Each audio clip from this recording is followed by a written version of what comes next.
नमस्कार दोस्तों। कैसे हैं आप लोग। तो आज निफ्टी में क्या हुआ, बैंक निफ्टी में क्या हुआ, एक्सपायरी का दिन था, कैसे मार्केट मूव किया, कौन सी ट्रेड्स आप लोग ले सकते थे और फ्राइडे को हमको क्या करना चाहिए, जानेंगे सब कुछ एक छोटे से वीडियो में। चलिए शुरू करते हैं। सबसे पहले दोस्तों बात करते हैं निफ्टी की। जैसा कि मैंने आपके सामने ये निफ्टी का चार्ट खोला हुआ है 5 मिनट्स का, और इसमें आप देखिए तो निफ्टी की ओपनिंग जो है गैप अप हुई थी, और गैप अप होने के बाद जो हर रोज होता था, जो हम इतने दिनों से देखते आ रहे थे कि सिंगापुर निफ्टी को देख के कहीं ऊपर ऊपर ओपन होता है और फिर मार्केट उल्टा जाने की कोशिश करता है। आज ऐसा नहीं हुआ। आज ऑपरेटर भैया ने हमको सरप्राइज किया। Very good. और आज एक्सपायरी का दिन भी था। एक्सपायरी के दिन जो मूव्स आती हैं वो एक्सेलरेट हो जाती है उसी डायरेक्शन में गामा इफेक्ट की वजह से। वो हम गामा इफेक्ट किसी और दिन की बात करेंगे इसकी। लेकिन गैप अप के बाद जब इसने अपना लोकल हाई पिछला जो है वो ब्रेक किया, तो it was a sure bullish sign. और यहां पर आप ट्रेड ले सकते थे जो आज का पहली कैंडल का हाई था, या दो कैंडल वेट करके दो कैंडल के बाद का जो हाई था, यहां पे आप ट्रेड ले सकते थे और आपका स्टॉप लॉस इसके जस्ट नीचे हो जाता। ये आपका रिस्क पार्ट हो जाता। इस तरह की जो ट्रेड्स होती है दोस्तों, ये 1:2 का रेशियो या 1:3 का रेशियो आराम से देखे जाती है। और एक बार जब ये ट्रेड प्रॉफिट में चली जाती है, 1:1 का रेशियो आ जाती है, तो आप आधा बुक कर सकते हो और बाकी आधे को आप ट्रेल कर सकते हो।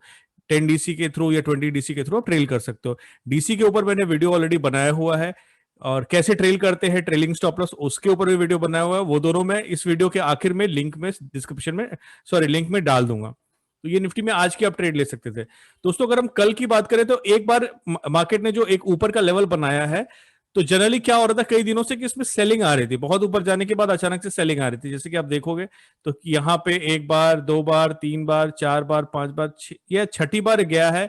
और आज इसने सस्टेन किया। जैसे यहाँ पे आप देखोगे ना, तो जाने के बाद 1 मिनट भी सस्टेन नहीं किया, ये मतलब तुरंत गिरना चालू हो गया। यहाँ पे आप देखोगे तो लाल लाल डंडी बननी चालू हो गई। तो मेरे हिसाब से फ्राइडे का दिन, कल का दिन बहुत क्रूशियल होगा। अगर इससे ऊपर की ओपनिंग होती है या इसके बीच में भी कहीं ओपनिंग होती है, और अगर ये इसके बीच में सस्टेन करता है 15-20 मिनट, तो इसका मतलब बहुत बड़ी ऊपर के डायरेक्शन में सुनामी आने वाली है। याद रखिएगा, बहुत लोग बोलते हैं मैंने बोला था, लेकिन मैं सुनामी वर्ड यूज कर रहा हूं ताकि आपको याद रहे कि मैंने क्या बोला था। तो अगर इस यहां ये जो छोटा सा ये बना हुआ है, इसके आसपास कहीं ओपनिंग होती है और पहले 15-20 मिनट अगर सस्टेन करता है, तो फ्राइडे को हमें बहुत ही अच्छी ट्रेंडिंग मूव्स देखने को मिल सकती है। आज मैंने आपको टेलीग्राम में बोला था कि आज एकदम काम एक्सपायरी रहने वाली है, बहुत बड़ी मूव्स नहीं आएंगी। और हमको लगता है कि कुछ कुछ वैसे ही हमको देखने को मिला। फर्स्ट फर्स्ट आप बोल सकते हो कि 1 घंटे में जो मूव हुई सो हुई, उसके बाद मार्केट टोटली काम ही था। तो ये निफ्टी है। और अगर बाई चांस नीचे अगर ओपन होता है, तो अगर नीचे ओपन होता है तो हमको इसको अप टू दिस लेवल 15,860 तक आप बाई कर सकते हो। अगर बाई चांस 15,865, 15,860, 15,858 जाता है, तो आप बाई कर सकते हो। और आपका स्टॉप लॉस जो होगा वो 15,835 का होगा। तो बहुत ही नैरो 20-30 पॉइंट के स्टॉप लॉस पे आप बाई कर सकते हो, बाई द डिप। और ऊपर तो जाएगा ही जाएगा, ऐसा मुझे लगता है। तो मार्केट में मैं फ्राइडे को लेकर तो बहुत बुलिश हूं। देखते हैं बैंक निफ्टी के लिए। बैंक निफ्टी जो है दोस्तों, एक बहुत ही नैरो चैनल में आ गया है। जैसे मैंने ये बनाया ना, आप देख रहे होगे कि इसमें लगातार कॉम्प्रेशन हो रहा है। ये भी एक बहुत बड़ा सिग्नल है कि ये बैंक निफ्टी भी बहुत तेजी से भागने वाला है।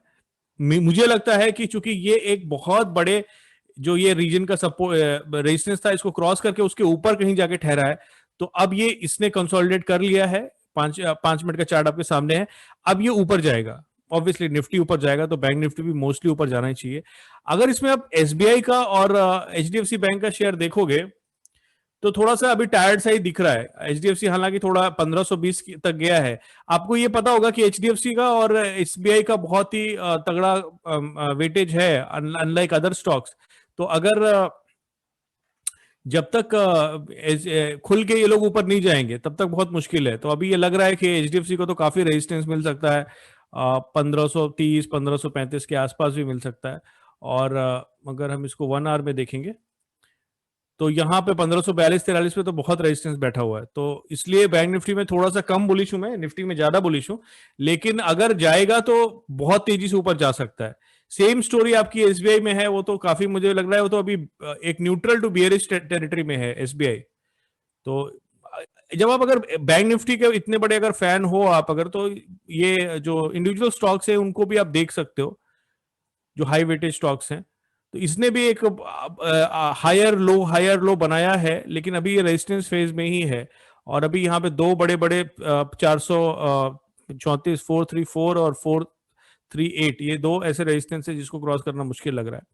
लेकिन मार्केट है, हो सकता है सीधा ऐसा ही खुले 3% 4% ऊपर। एसबीआई ने तो हमको अपसाइड में बहुत बार सरप्राइज किया है। आपको याद होगा एक दिन तो ओपनिंग पे अपर सर्किट लगा था एसबीआई जैसे बड़े स्टॉक में, ज्यादा दिन नहीं हुआ, मुझे लगता है जनवरी में लगा था। तो अगर मूव आएगी बैंक निफ्टी में तो बहुत ही एक्सप्लोसिव मूव आ सकती है। तो फ्राइडे को और मंडे को दोनों दिन आपको रेडी रहना है कि अगर कोई आप स्प्रेड करना चाहते हो या ऑप्शन बाई करना चाहते हो तो इतने दिनों बाद पहली ऐसी अपॉर्चुनिटी आएगी जब आपको अच्छा पैसा देके जा सकती है। तो ये बैंक निफ्टी का लग रहा है। अगर बैंक निफ्टी नीचे भी ओपन होता है दोस्तों तो 35,800 और 35,600-700 तक भी आप बाई कर सकते हो। मतलब मेरे कहने का मतलब है कि 35,800 पे जैसे आपने बाई किया, ये स्पॉट का चार्ट है, तो उसका 30-40 पॉइंट का ऐसा लगा दो और देखो कि वहां से डिप आ रही है कि नहीं। बाई चांस अगर फेल हो जाता है देन 35,700 पे बाई कर सकते हो और उसका भी 30-40 पॉइंट का आप ऐसे लगा सकते हो। 30-40 पॉइंट क्यों बोल रहा हूं, क्योंकि ये 35 पॉइंट का इसका एटीआर है, तो 1 एटीआर का आप इंट्राडे में ऐसे लगा सकते हो। सेफ रहता है 2 एटीआर का, लेकिन 1 एटीआर का आप लगाओगे तो भी अच्छे रिस्क रिवॉर्ड मिलते हैं। इस तरह की जो बाई द डिप ट्रेड्स होती हैं 60% तक आपको देके जाती हैं और इसमें आपको ज्यादा एग्रेसिवली ट्रेल नहीं करना होता है। लेकिन 1:1 का तो आप वेट कर ही सकते हो या 1:1 का वेट कर सकते हो, उसके बाद आप ट्रेल करो। तो ये बैंक निफ्टी की स्ट्रैटेजी रहेगी कल के लिए। अगर नीचे भी ओपन होता है तो आपको बाय ही करना है। सेल के लिए भी नहीं बोलूंगा क्योंकि सेल के लिए कोई क्लियर सेल अभी दिख नहीं रहा है मुझे। ओवरऑल भी आप देखोगे 5 मिनट में भी अप ट्रेंड में है और अभी नीचे 3-4 लेवल पे अच्छा, जैसे मैंने बोला 800 और 700 पे अच्छा सपोर्ट है, तो नीचे खुलेगा भी तो आपको एकदम क्लीन ट्रेंडिंग सेल मूव नहीं मिलेगी। कल फ्राइडे के दिन मैं तो आपको ये रिकमेंड करूंगा कि स्ट्रैडल या स्ट्रैंगल नहीं सेल करना है, बिकॉज जैसे मैंने बोला कि मुझे लग रहा है ट्रेंडिंग मूव्स आने वाली है। ठीक है, अब हम बात करते हैं जो हमने कल जिन स्टॉक्स की बात करी थी। अब जैसे इंडिविजुअल स्टॉक्स की बात करते हैं दोस्तों, हमने जैसे पीईएल की कल बात की थी, तो आपने देखा कि कल की जो क्लोजिंग हुई थी वो भी ऐसी हुई थी कि आर्क शेप में जाके नीचे एकदम लो पॉइंट पे जाके क्लोज हुआ था। तो मैंने हालांकि आपको बोला था कि ये सेल में अच्छा कैंडिडेट हो सकता है अगर इससे नीचे ओपन होता है। इससे नीचे ओपन हुआ नहीं और पंटर भैया ने इसको जो है खूब तेजी से ऊपर लेके गए और जब रिटेल में उत्साह आ गया, उन्माद आ गया और उनको लगा कि भैया अब तो एकदम से यहाँ से रिवर्सल आने वाला है, तो रिटेल भैया ने बास्केट सेलिंग चालू कर दी। सॉरी, फंटर भैया ने बास्केट सेलिंग चालू कर दी और यहाँ फिर लगातार लगातार लगातार सेलिंग आई और उसके बाद जो प्रीवियस जो क्रूशियल लो था वो भी उसने तोड़ा है, वहां पे कंसोलिडेट किया है। तो मेरे हिसाब से कल भी इसको सेल के लिए वॉच करिए। लास्ट में वॉल्यूम काफी अच्छा था, लेकिन अच्छे वॉल्यूम के बाद भी ये यहां से ऊपर नहीं जा पाया है, जरा भी अपसाइड नहीं दिखा पाया। तो कल अगर इससे नीचे या इस झुंड में कहीं पे भी ओपन होता है तो आप इसको सेल में रख सकते हैं और अपना स्टॉप लॉस जो होता है वो 2290 हो जाएगा। ये पीईएल की बात हुई। अब इसके बाद दोस्तों बात करते हैं हम लोग एचपीसीएल की। अब बात करते हैं दोस्तों एचपीसीएल की। एचपीसीएल भी मैंने सोचा था कि एक रिवर्सल आएगा आज भी, लेकिन इसमें काफी सेलिंग चालू रही। लेकिन आप देखोगे धीरे धीरे वॉल्यूम ड्राई अप हो रहा है, तो कल भी मैं इसको बाई के वॉच लिस्ट में रखूंगा और अगर ये इस लेवल से यहां से ऊपर जाना चालू करता है, 268 से ऊपर जाता है तो आप बाई कर सकते हो और उसके बाद जो है आपका स्टॉप लॉस होगा ये लो जो है 266 का स्टॉप लॉस। ऐसे जो स्टॉक कई दिन से गिर रहे हैं दोस्तों और उसमें अब लग रहा है कि शॉर्ट कवरिंग आ सकती है, तो आपको अच्छा रिस्क रिवॉर्ड मिल जाता है। तो इसको, लेकिन आपको तभी बाई करना है जब आपको 3-4 ग्रीन कैंडल मिल जाए और आपको लगने लगे कि हाँ यहाँ से, जैसे कि ये फॉल्स ही है लेकिन मैं एक बता रहा हूँ कि ऐसी मूव अगर आती है कि 3-4 कैंडल आती है या इसने पिवट तो नहीं क्रॉस किया लेकिन जो पिछला पिवट है उसको अगर क्रॉस कर जाती है तब वहां पे जाके आप बाई करो और आपको अच्छा रिस्क रिवॉर्ड मिलता है। हमने सीडीएसएल की बात कई दिनों से बात करी है दोस्तों। हमने दोस्तों कई दिनों से 3-4 दिन हो गए हम लगातार सीडीएसएल की बात कर रहे हैं और स्टॉक भी ऐसा है कि वो ऊपर ही जा रहा है। अगर आप इसका आर्ली चार्ट देखोगे तो आपने देखा ही होगा, इतना चर्चा में हर एक कोई बोल रहा है कि हाँ मैंने बोला था, मैंने बोला था, मैं भी बोल रहा हूँ मैंने बोला था। लेकिन जिस तरह से ये गया है, इसने 980 से सीधे मतलब 40% का गेन इसने कर लिया कुछ ही ट्रेडिंग सेशंस में, तो सभी ने बोला होगा। अब मुझे लग रहा है कि वॉल्यूम आप देखोगे तो धीरे धीरे ड्राई अप हो रहा है, वॉल्यूम की कैंडल धीरे धीरे छोटी हो रही है और लास्ट की जो कैंडल है वो बहुत ही छोटी बनी थी।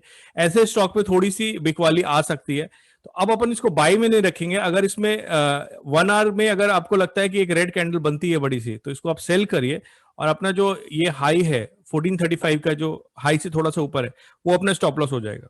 तो 40% ऊपर चला गया। हालांकि अभी इसमें काफी पॉसिबिलिटी रहेगी ऊपर जाने की आने वाले कई दिनों में, लेकिन चूंकि आज भी ये 7-8% ऊपर गया, कल भी ऊपर गया, परसों भी ऊपर गया, तो अब हमको इसमें प्रॉफिट बुकिंग की उम्मीद दिख रही है। तो मेरी जो इसमें पोजिशनल ट्रेड थी मैंने उसको भी स्क्वायर ऑफ कर दिया है और अगर इसकी जरा भी 1 आवर कैंडल में नीचे ओपनिंग होती है तो इसको आप सेल में रख सकते हो दोस्तों। ये थी दोस्तों अब स्टॉक्स की बात, आज के लिए इतना ही रखते हैं। देखने के लिए बहुत बहुत धन्यवाद, और लाइक किए बिना तो जाना नहीं है। थैंक यू सो मच दोस्तों।